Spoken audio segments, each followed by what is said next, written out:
Nous de retrouver tout de suite le plus de l'info. Pour son grand retour après la période présidentielle, le plus de l'info est aujourd'hui consacré à l'incroyable destin d'Emmanuel Macron.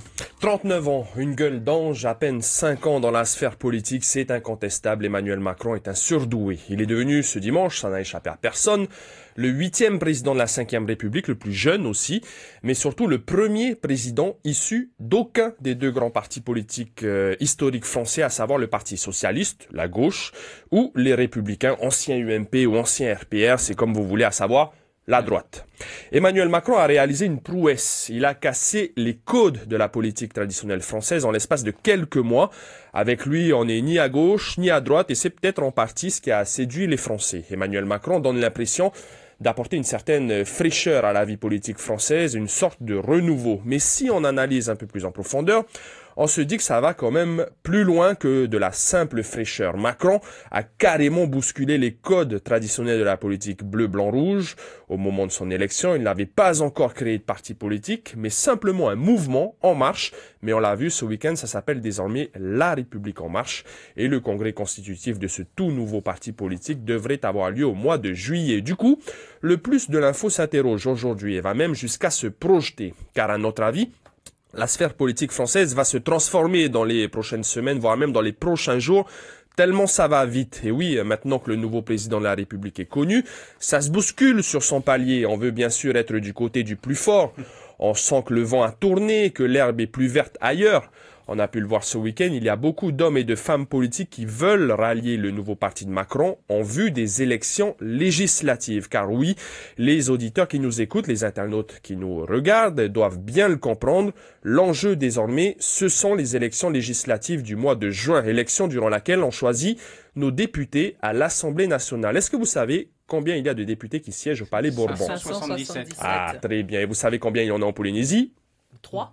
Effectivement. Eh bien, ces élections législatives sont très importantes car elles vont confirmer ou infirmer la tendance du renouveau politique en France. Est-ce que la République en marche aura la majorité à l'Assemblée nationale? À votre avis? Il faudrait bien. Il faudrait, effectivement. C'est la question que se posent plusieurs politiques qui hésitent encore à rejoindre ou non le tout nouveau parti. Est-ce que les Français iront au bout de leur vote? Est-ce qu'ils vont donner la majorité à Emmanuel Macron ou est-ce qu'il y aura blocage des institutions? La question est posée et dans quelques semaines, nous aurons la réponse. En tout cas, en Polynésie, à notre avis, il y en a un qui a fêté la victoire de Macron. Vous savez qui c'est? Édouard Fritsch. Pas forcément. Jackie Graff. Jackie Graff, vous connaissez Jackie Graff, le maire de Paia qui lui a apporté son soutien dès le début, quitte à se fâcher avec Édouard Fritsch justement et le Tapura Huiratira. Eh bien pour l'instant, le résultat lui donne raison. Mais en retour d'ascenseur, Tepuara Iteritei aura-t-elle l'investiture de la République en marche pour la seconde circonscription? En Polynésie, je serais presque prêt à parier un resto avec vous, Matteo, Lolo et Axelo, il faut faire rimer Léo. Il faut faire rimer Léo, Désolé, Axel. Je suis prêt à parier que oui, mais maintenant je peux me tromper, En tout cas, pour conclure, il faut bien que les auditeurs qui nous écoutent, qui sont pour la plupart aussi des électeurs, se rendent compte de la portée de leur vote. On poursuit le renouveau et le changement ou alors on met un peu le frein à main parce que finalement on ne sait pas trop à quoi s'attendre. En tout cas, il ne faut pas oublier que la politique, ça reste de la politique et que même si on a l'impression que ça change, que ce n'est ni de droite ni de gauche, croyez-moi, ce n'est pas toujours vrai. Sachez que tout est étudié par des conseillers en communication, des spécialistes du pouvoir qui ont été à gauche ou à droite. Là, le credo pour Macron et compagnie, ce n'est ni gauche ni droite, ça a séduit les électeurs.